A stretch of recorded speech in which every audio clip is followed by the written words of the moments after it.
पुनर्जन्म के बाद पहला काम यह था कि करोड़ों रुपए नकद खर्च करके अपने भाइयों और शियाओहुआ को टैटू बनवाने ले जाना। भाई की बाईं बांह पर नेजा और दाईं बांह पर एरलांग शेंगशेन का टैटू बनवाया। शियाओहुआ को जियोटियान जुआनन्यू का टैटू बनवाया। और मैंने अपने सीने पर पानगु द्वारा आकाश के निर्माण का और पीठ पर 9 अजगरों द्वारा ताबूत खींचने का टैटू बनवाया। यहां तक कि मैंने 3 करोड़ रुपए की जमानत रखकर एक गहरे पहाड़ में एक खंडहर भूमिगत आश्रय खरीद लिया। सब लोग मुझे एक बर्बाद करने वाला बेटा कहकर उपहास करते थे, लेकिन वे नहीं जानते थे 20 दिन बाद प्रलय आने वाला था। उस समय दुनिया भर के जानवर और पौधे पागल हो जाएंगे। शांत पालतू जानवर खून के प्यासे राक्षस बन जाएंगे। सड़क के किनारे के पौधे मांस पीसने वाली मशीनें बन जाएंगे और मानव जाति खाद्य श्रृंखला की तलहटी में गिर जाएगी। केवल वही लोग जिनके शरीर पर टैटू हैं एक असाधारण टोटेम शक्ति जागृत कर सकेंगे। लाल चंद्रमा के उतरने में अभी पूरे 20 दिन थे। मैंने तनिक भी देर नहीं की और सीधे अपने वकील को फोन किया। वकील झांग, तुरंत मेरे नाम की 10 करोड़ रुपए मूल्य की सभी शेयर, संपत्ति और लग्जरी कारें अंतर्राष्ट्रीय भूमिगत साहूकारों को गिरवी रख दो। हाँ, सब कुछ। मुझे केवल नकद चाहिए, चाहे 30% पर भी मिले।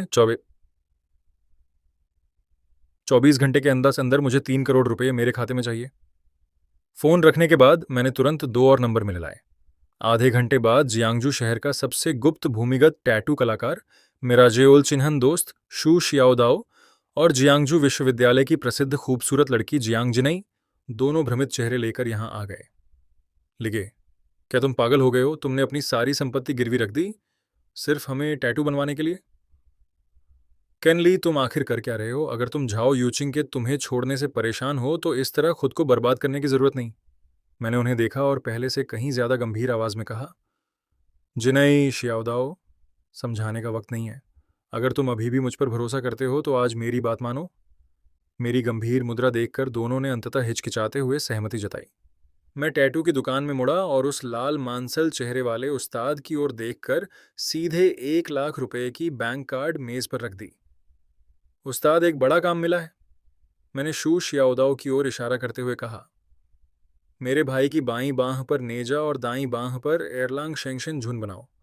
फिर जियांग जिने की ओर देखते हुए कहा, इन्हें पूरी बांह पर जियोटियान जुआनन्यू बनाओ। जियांग जिने चौंकी। उनकी ठंडी आंखों में एक जटिल भाव झलका। केनली, मैंने कब तुम्हें मेरे फैसले करने की इजाजत दी? मैंने उनकी ओर देखा, आवाज थोड़ी धीमी करते हुए कहा, इस जीवन में मैं तुम्हें फिर से मरने नहीं दूंगा। जियांग जिने की पुतलियां हल्की सी कांपीं। वह नहीं जानती थीं इस वाक्य का क्या अर्थ है, लेकिन मुझे याद था पिछले जन्म में जियांग जिने ने मुझे बचाने के लिए एक जानवर की मांद में खींचे जाने की कोशिश की थी, और जब मैं उन्हें ढूंढने पहुंचा तब केवल उनकी आधी लाश और खून से रंगी एक मुस्कान बची थी। इस जीवन में मैं उनकी रक्षा अवश्य करूंगा। उस्ताद ने भौहें उठाईं, बैंक कार्ड ले लिया। ठीक है, और खुद तुम्हें क्या चाहिए? मैंने कमीज उतारी, अपना मजबूत ऊपरी शरीर उघाड़ा और एक एक शब्द बोला। मेरे सीने पर पानगु द्वारा आकाश के निर्माण का, पीठ पर 9 अजगरों द्वारा ताबूत खींचने का, बाईं टांग पर डोंगहुआंग ताई और दाईं टांग पर क्वी दाशेंग का टैटू चाहिए। उस्ताद के हाथ से टैटू मशीन गिर पड़ी। उन्होंने मुझे पागल की तरह देखा। लड़के, तुम्हें जीवन की परवाह नहीं है। पानगु तो पहले से ही एक वर्जित भाग्य चिन्ह है, और तुम 9 अजगरों वाला टैटू भी चाहते हो। वह साधारण पौराणिक टोटेम नहीं है, वह एक वर्जित ताजित टैटू है जो 10,000 आत्माओं को नष्ट कर देता है। मैंने ठंडे स्वर में कहा, पैसे बढ़ा देता हूँ। 10 लाख काफ़ी नहीं तो 1 करोड़। मैं चाहता हूँ आप खुद सुई पकड़ें, बाकी आपके सहायक संभालें। 7 दिन के अंदर काम पूरा हो जाना चाहिए। उस्ताद का चेहरा बदल गया। 7 दिन? इतना बड़ा काम? नामुमकिन है। मैंने जेब से एक सूची निकाली और मेज पर फेंकी। सैन्य श्रेणी का घाव भरने वाला जेल, बायोनिक रिपेयर पैच, आयातित दर्द निवारक इंजेक्शन, संक्रमण रोकने वाली दवाएं, सब तैयार हैं। बस टैटू बनाओ। मेरी जान की जिम्मेदारी मेरी। उस्ताद ने मुझे देर तक घूरा। पूरे आधे मिनट की चुप्पी के बाद उन्होंने झुककर टैटू मशीन उठाई। आवाज भर्राई हुई थी। ठीक है, मैंने जिंदगी भर टैटू बनाए हैं, लेकिन तुम जैसा पागल नहीं देखा। ये काम मैं करूंगा। 3 दिन बाद जियांगजू के बाहरी इलाके में गहरे पहाड़ों में ब्लैक रॉक कोड नाम का एक पुराना भूमिगत अड्डा। ऊपर से यह शीत युद्ध के समय का एक बम आश्रय लगता था। बाद में इसे एक भारी सुरक्षा वाली जेल में बदला गया था। लेकिन मैं जानता था, इसकी असली पहचान एक पुराने ज़माने का भूमिगत कमांड सेंटर थी। मुख्य संरचना, ऊर्जा कुएं, वेंटिलेशन पाइप, जल भंडारण प्रणाली, सब कुछ अभी भी मौजूद था। मुझे जंगल में निर्माण नहीं करना था ये, बल्कि पुनः चालू करना, मजबूत करना और हथियार प्रणाली को पूरा करना था। क्या आप वाकई 3 करोड़ रुपए देकर यह बेकार जगह खरीदना चाहते हैं? रियल एस्टेट एजेंट माथे का पसीना पोंछते हुए मुझे देख रहा था। जियांगजू के मशहूर बर्बाद बेटे को सिर्फ खरीदूंगा नहीं, इसे बदलूंगा भी। मैंने बड़े करके अनुबंध पर हस्ताक्षर किए। मुझे देश की सबसे अच्छी सुरक्षा और निर्माण टीम से संपर्क करवाओ। 10 दिन के अंदर इसे एक ऐसा प्रलय किला बनाना है जिसमें एक मक्खी भी घुस न सके। 5 मीटर ऊंची सैन्य श्रेणी की टाइटेनियम मिश्र दीवार, करोड़ों टन श्रेणी का विस्फोट रोधी द्वार, शीर्ष स्तर की पारिस्थितिक चक्र प्रणाली और नीचे बंद ऊर्जा कोर, सब कुछ ठीक करके दोबारा चालू करना है। पैसा कोई समस्या नहीं, 3 गुना वेतन दूंगा, 20 घंटे काम चलेगा। मेरे एक के बाद एक आदेशों से पूरा जियांगजू निर्माण उद्योग हिल गया। उसी समय मैं भूमिगत टैटू दुकान गुइफू के सबसे भीतरी कमरे में नंगी पीठ बैठा था। धुंधली रोशनी दीवारों पर पड़ रही थी, जहां हर तरह के रहस्यमय टोटेम नमूने लटके थे। हवा में कीटाणुनाशक और टैटू की स्याही की मिली जुली महक थी। उस्ताद खुद सुई संभाले हुए थे। 3 शिष्य बगल में रंग मिलाने, धागा लगाने और सफाई करने में मदद कर रहे थे। मेरी पीठ पर 9 अजगरों वाले टैटू की पहली काली अजगर की रूपरेखा बन चुकी थी। आंखें अभी बनी नहीं थीं, फिर भी एक अकथनीय दबदबा महसूस हो रहा था। शू शियाओदाओ बगल में बैठा था। उसकी बाईं बांह पर नेजा का टैटू बन चुका था, दांत भींचे हुए था। जियांग जिनई अलग कमरे में थीं, जहां एक महिला टैटू कलाकार ज्यूटियान जुआनन्यू के विवरण पर काम कर रही थी। मेरा फोन बगल में पड़ा था। स्क्रीन पर वकील, दलाल, निर्माण दल और सामग्री आपूर्तिकर्ताओं के संदेश लगातार आ रहे थे। मैं सुई की चुभन की पीड़ा सहते हुए दूर से आदेश दे रहा था। ब्लैक रॉक बेस का पुनर्निर्माण साथ साथ चल रहा था। टैटू और प्रलय किला, दोनों में एक भी देर नहीं होनी चाहिए। मैंने फोन स्क्रॉल किया। एक खबर सामने आई, चौंकाने वाला। अमीर घराने के वारिस कैनली ने सारी संपत्ति बेची, गहरे जंगल में पुरानी जेल खरीद ली। मैंने लाइव स्ट्रीमिंग ऐप खोला। शहर की हॉट लिस्ट में पहले नंबर पर मेरा दुश्मन, जियांगजू के सबसे अमीर आदमी का बेटा शूरुई था। लाइव वीडियो में शूरुई शहर के केंद्र में एक आलीशान बंगले में बैठा, रेड वाइन का गिलास झुलाते हुए जोर जोर से हंस रहा था। किन ली को क्या हो गया है? शायद झाओ यूचिंग से ब्रेकअप का सदमा लग गया। शू साहब, अच्छा हुआ मैंने पहले ही उसे पहचान लिया था कि वह पागल है, और आपके पास आ गई। कैमरे में झाओ यूचिंग की कमर दिख रही थी, एक आर्किड का टैटू। मैंने एक नज़र डाली, आंखें थोड़ी ठंडी हो गईं। पिछले जन्म में झाओ यूचिंग के शरीर पर यह टैटू नहीं था। लगता है इस जन्म में शू रुई को खुश करने के लिए उसने काफ़ी मेहनत की है। शू रुई कैमरे की ओर चिल्लाया, दोस्तों समझे, कैन ली ने सिर्फ उस पहाड़ी खंडहर में पैसे नहीं डाले। या सुना है उसने 1 करोड़ से ज़्यादा खर्च करके सुपरमार्केट से चावल और सुअर का मांस बुक किया है। लगता है वहीं ज़िंदगी बिताने की सोच रहा है। लाइव चैट में तुरंत तूफान आ गया। यार, गरीबी ने मेरी कल्पना शक्ति सीमित कर दी है। जियांग जिनी तो हमारी देवी हैं, वो इस आदमी के साथ उस खंडहर में क्यों गई?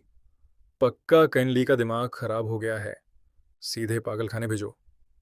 इंटरनेट पर मजाक और गालियां देखकर शू शियाओदाओ का पूरा शरीर गुस्से से कांपने लगा।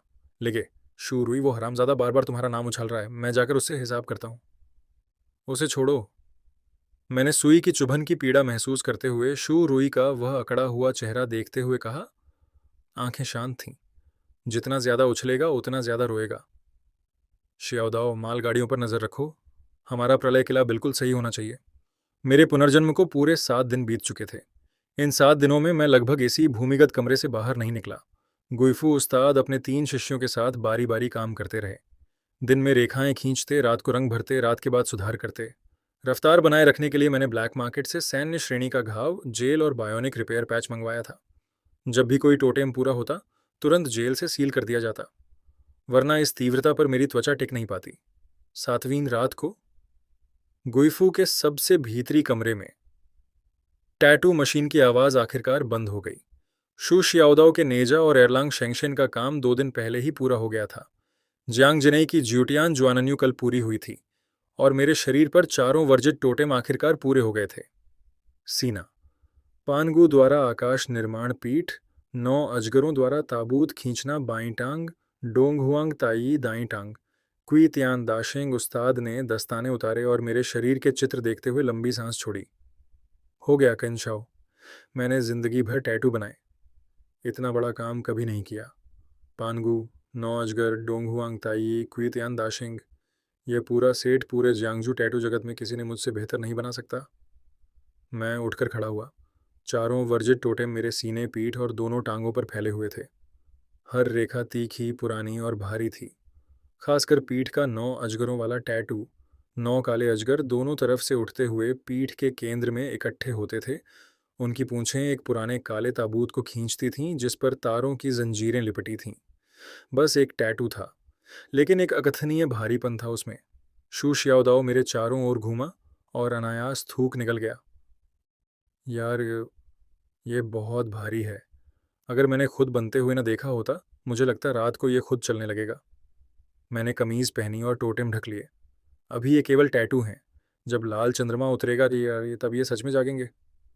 शू शियाओदाओ ने चौंक कर कहा, लाल चंद्रमा? मैंने तुरंत कुछ नहीं बताया, बस फ़ोन उठाया और समय देखा। चलो, ब्लैक रॉक बेस। समय आ गया हमारा प्रलय किला देखने का। 2 घंटे बाद हम जियांगजू के बाहरी पहाड़ों में पहुंचे। ब्लैक रॉक का भूमिगत बेस अब प्रारंभिक रूप से तैयार हो चुका था। भूमिगत वेंटिलेशन प्रणाली, ऊर्जा कोर और पारिस्थितिक चक्र प्रणाली सभी फिर से चालू हो चुकी थीं। अगले 12 दिनों में मैंने लगभग बिना आराम किए काम किया। दिन में ब्लैक रॉक बेस की अंतिम मरम्मत पर नजर रखता, रात को अपनी पुनर्जन्म की मूल शक्ति से चारों वर्जित टोटेम की प्रतिक्रिया को दबाए रखता।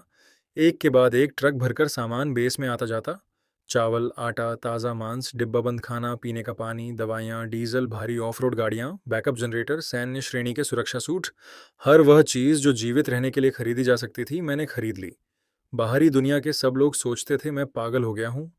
केवल मैं जानता था, सभ्यता के पास समय बहुत कम बचा था। लाल चंद्रमा उतरने से एक दिन पहले आखिरी खेप का सामान ब्लैक रॉक बेस में पहुंचा। गोदाम में चावल, आटा, पानी, डिब्बाबंद खाना, ताज़ा मांस, दवाइयाँ, डीजल, बैकअप जनरेटर, सैन्य सुरक्षा सूट पहाड़ की तरह जमा था। पूरे 3 भूमिगत मंजिलें। जियांग जिनई चुपचाप यह सब देख रही थीं। वह पहले से जानती थीं कि मैंने ढेर सारा सामान इकट्ठा किया है, लेकिन अपनी आंखों से जीवन संसाधनों से भरे इस भूमिगत गोदाम को देखकर उनके माथे पर बल पड़ गए। किनली, तुम आखिर किससे बचाव कर रहे हो? मैंने तुरंत जवाब नहीं दिया, बस गोदाम के केंद्र में चला गया। धीरे धीरे अपना दाहिना हाथ उठाया। अगले पल जमीन हिली। एक झटके में 3 मंजिल ऊंचा, हजारों टन भार का सामान एक पल में हवा में गायब हो गया। जो गोदाम लगभग भरा हुआ था वह 1 सेकंड में बिल्कुल खाली हो गया। बस जमीन पर भारे निशान और हवा में फैली डीजल और अनाज की खुशबू बाकी थी। शू शियाओदाओ की पूरी टीम अपनी जगह पर खड़ी रह गई। उसने पहले पलक झपकाई, फिर आंखें मली और आखिर में गोदाम के केंद्र में घुस गया। खाली जमीन के चारों ओर 3 चक्कर लगाए। यार, वह घूमकर मुझे देखने लगा। आवाज़ भर्राई हुई थी। हाँ, लिगे, सामान कहाँ गया? इतने बड़े गोदाम का सामान? मैंने आंखें बंद खोली और हजारों टन सामान गायब। ये कैसे हुआ? तुम जादू दिखा रहे हो? जियांग जिनेई की प्रतिक्रिया शियाओदाओ जितनी नाटकीय नहीं थी, लेकिन उनकी वे ठंडी शांत आंखें इस वक्त अपनी ज़मीन खो चुकी थीं। वह धीरे से मेरे सामने आई, मेरे दाहिने हाथ को देखती रहीं। लिगे, ये क्या चल रहा है? मैं थोड़ा रुका। अब छुपाने का कोई कारण नहीं था। ये एक अर्धस्थानिक भंडारण है। ये मेरे शरीर पर हुए कुछ विशेष बदलावों से जुड़ा है। पुनर्जन्म के बारे में मैंने अभी भी पूरी बात नहीं बताई। न इसलिए कि उन पर भरोसा नहीं था, बल्कि इसलिए कि अभी बहुत कुछ बताना केवल उनके मनोवैज्ञानिक बोझ को बढ़ाता। बस इतना जानो, यह स्थान बड़े पैमाने पर सामान संग्रहित कर सकता है और इसके अंदर समय लगभग रुक जाता है। खाना अंदर जाकर सड़ेगा नहीं, दवाएं काम नहीं करना बंद होंगी, डीजल, हथियार, सोना सब लंबे समय तक सुरक्षित रहेगा। शू शियाओदाओ का मुंह खुला रह गया। तो तुमने जितना सामान इकट्ठा किया वह गोदाम में नहीं बल्कि साथ लेकर चलोगे? हाँ। लिगे, तुमने हमसे क्या छुपाया है? मेरे माँ पापा शहर में हैं, वो ठीक है ना? घबराओ मत, मैंने पहले ही किसी को भेज दिया है। क्या? स्क्रीन पर एक काली गाड़ी शहर के दक्षिणी इलाके के बाहर रुकती दिखाई दी। दरवाजा खुला। दो काले लड़ाकू सूट में सुरक्षाकर्मी एक अधेड़ दंपति को गाड़ी में ले जा रहे थे। आदमी छोटे कद का था, त्वचा काली, हाथों पर सालों की मरम्मत के तेल के निशान। शू शियाओदाओ स्क्रीन देखते देखते एकदम रो पड़ा। शू शियाओदाओ के होंठ कांपे। देर तक कुछ नहीं बोला। पिछले जन्म में लाल चंद्रमा के बाद शियाओदाओ अपनी जान जोखिम में डालकर शहर के दक्षिण में माँ बाप को बचाने गया था, लेकिन पूरा इलाका इलेक्ट्रिक पंख वाले चूहों के झुंड में डूब गया था। वह केवल पिता की टूटी हुई छड़ और माँ का वह पुराना एप्रन ढूंढ सका जिसे माँ ने कभी फेंकना नहीं चाहा। उसके बाद से शियाओदाओ बेदर्दी से लड़ता रहा, जब तक वह एक खोह में मारा नहीं गया। मैंने उसके कंधे पर हाथ रखा। चिंता मत करो काका काकी, इस जीवन में उनकी जिम्मेदारी मेरी। शू शियाओदाओ ने सिर झुकाया, कंधे धीरे धीरे कांपते रहे। काफी देर बाद उसने सिर उठाया। आंखें लाल थीं। जियांग जिनई चुपचाप ये सब देख रही थीं। थोड़ी देर बाद उन्होंने धीरे से पूछा, और मेरे पिता? जियांग एकेडमिशियन अभी पूरी तरह सुरक्षित हैं। तुम जानती हो, ड्रैगन नेशन के ऊर्जा अनुसंधान संस्थान के एकेडमिशियन जियांग चेंगयुआन। आधे महीने पहले ही उन्हें सेना ने राजधानी के भूमिगत बेस में बुला लिया, एक सर्वोच्च स्तर की ऊर्जा कोर परियोजना के लिए। वह जगह अभी देश की सबसे सुरक्षित जगहों में से एक है। और तुम्हारी माँ? मैं रुक गया। जियांग जिनई की माँ बचपन में ही गुजर चुकी थीं। ये उनके दिल का एक पुराना जख्म था। उन्होंने पूछा नहीं, बस हल्के से सिर हिलाया। समझ गई। मैंने उन दोनों को देखते हुए आवाज़ गंभीर की। अब से ब्लैक रॉक बेस पूरी तरह बंद, कोई बाहर नहीं जाएगा। मैंने बाहर की रात की हवा की तरफ देखा। सब कुछ तैयार है, बस इंतज़ार है उस आखिरी पल का। अगले दिन सुबह ब्लैक रॉक बेस की भूमिगत रहने की जगह में शू शियाओदाओ के माँ बाप को सबसे सुरक्षित कमरे में बसा दिया गया था। शू जियांगवो जवानी में सेना में था। उसे नहीं पता था क्या होने वाला है, लेकिन बेस की सुरक्षा देखकर तुरंत समझ गया कि कुछ गड़बड़ है। उसने ज़्यादा सवाल नहीं किए, बस शियाओदाओ के कंधे पर हाथ रखा और कहा, साथ रहो, मेहनत करो। ली गुइलान सुबह से रसोई में जुटी रहीं और जिद करके हम सबके लिए डंपलिंग बना दिए। शू शियाओदाओ खाते खाते आंखें लाल हो गईं, लेकिन मुस्कुराता रहा। प्रलय से पहले एक गरम घरेलू खाना, बहुतों के लिए यह आखिरी आरजू होती था। सालों से बंद ऊर्जा कोर बेदाग चल रहा था। निगरानी स्क्रीन पर बाहर की 360 डिग्री की तस्वीर दिख रही थी। शू शियाओदाओ एक कटोरे डंपलिंग लेकर बगल में बैठा निगरानी स्क्रीन देख रहा था। जियांग जिनई विशाल स्क्रीन के सामने खड़े बाहरी सुरक्षा प्रणाली की जांच कर रही थीं। उनके शरीर पर ज्यूटियान जुआनन्यू का टैटू पूरी तरह ठीक हो चुका था। ठंडे व्यक्तित्व में एक अकथनीय ऊर्जा झलक रही थी। तभी मेरे फोन पर एक नोटिफिकेशन आया। शू रुई फिर लाइव था। वीडियो में शू रुई अभी भी शहर के केंद्र में अपने आलीशान बंगले में पार्टी कर रहा था। क्रिस्टल लैंप, शैंपेन, संगीत, खूबसूरत लड़कियां, अमीर बच्चे, पूरा लाइव भव्यता में डूबा था। मैंने समय देखा। लाल चंद्रमा उतरने में 1 घंटे से भी कम बचा था। शू रुई झाओ यूचिंग को बाहों में लिए कैमरे की ओर बेशर्मी से हंसा।